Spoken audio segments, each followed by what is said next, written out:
This channel does not promote any violent, harmful, or illegal activities. All content provided by this channel is meant for an educational purpose only. মুক্তিযোদ্ধারাই আজ নিগৃহীত। চিন্ময় কৃষ্ণ প্রভুকে জেলে রাখার জন্য তার আইনজীবীকে একের পর এক মামলায় ফাঁসানো হচ্ছে। এই প্রথম ঢাকা থেকে বাংলায় এসে প্রথমবার টিভি 9 বাংলার মুখোমুখি হলেন চিন্ময় কৃষ্ণ প্রভুর আইনজীবী রবীন্দ্র ঘোষ। এসে বললেন যে আজকের দিনটা দেখার জন্যই কি বাংলাদেশ স্বাধীন হয়েছিল। আমি একটু শঙ্কিত আছি এই কারণে ওনারা বারবার জেল সুপার, জেলের অন্যান্য কর্মকর্তা আমরা কি বলছি সেগুলো আবার রেকর্ড করে, আমরা কি আলোচনা করছি রেকর্ড করে। উনি এক সৎ শব্দ ব্যবহার করে নাই উনি নিজের জন্য। উনি বলেছে আমার 2 জন সন্ন্যাসী আছে, ওনার জন্য আপনি চেষ্টা করুন। কিন্তু ওনারা আমাকে 4 ঘন্টা বাইরে রেখে জেল কর্তৃপক্ষ আমাকে ওখানে দেখা করতে গেছে। অন্যান্য কয়েদিরা আসে তাদের কাছ থেকে টাকা নিয়ে ঢুকাচ্ছে।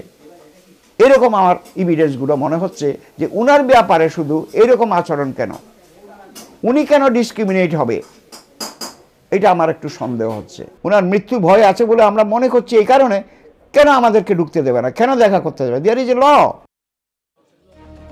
এই মুহূর্তে সরাসরি আমাদের সহকর্মী সুমন কল্যাণ ভদ্রর কাছে চলে যাব। সুমন, বাংলাদেশ থেকে শহর কলকাতা এসে রবীন্দ্রবাবু বলছেন যে তিনি চিন্ময় কৃষ্ণ প্রভুর প্রাণ নিয়ে আশঙ্কায় ভুগছেন। তার কারণ যখন আইনজীবীর সঙ্গে চিন্ময় কৃষ্ণ প্রভু কথা বলেছেন বেনজিরভাবে, দুনিয়ার কোথাও হয় না, এই প্রথম হয়েছে। তাদের গোটা কথাবার্তাটা অন রেকর্ড রাখা হয়েছে, মোবাইলে শ্যুট করা হয়েছে। এই মুহূর্তে কি মনে হচ্ছে দেখে যে চিন্ময় কৃষ্ণ প্রভু জানুয়ারিতে কি জামিন কোনোভাবেই সম্ভব এই মুহূর্তে বাংলাদেশে যা পরিস্থিতি তার উপরে? দেখো, বর্তমান যা অবস্থা তাতে কিন্তু সম্ভাবনা কার্যত খুব ক্ষীণ, কারণ এটা সম্ভাবনা একেবারেই নেই। তবে আন্তর্জাতিক মহলের চাপ যদি বাংলাদেশের ওপর পড়ে সেক্ষেত্রে কি হবে সেটা কিন্তু পরের বিষয়। একজন আইনজীবী যিনি কথা বলতে যাবেন তার ক্লায়েন্টের সঙ্গে, চিন্ময় প্রভুর সঙ্গে, তিনি কি কথা বলবেন সেটা রেকর্ড করা হচ্ছে। অর্থাৎ স্বাধীনতার ওপর হস্তক্ষেপ করতে হচ্ছে এবং সেটা করা হচ্ছে কিন্তু সরকারি মদতে। ফলে আগামী 2রা জানুয়ারি যে শুনানির দিন আজ রয়েছে, সেদিন যে কি অবস্থা তৈরি হবে সেটা কিন্তু এই সমস্ত ঘটনা দেখে কিন্তু পরিষ্কারভাবে বোঝা যায়।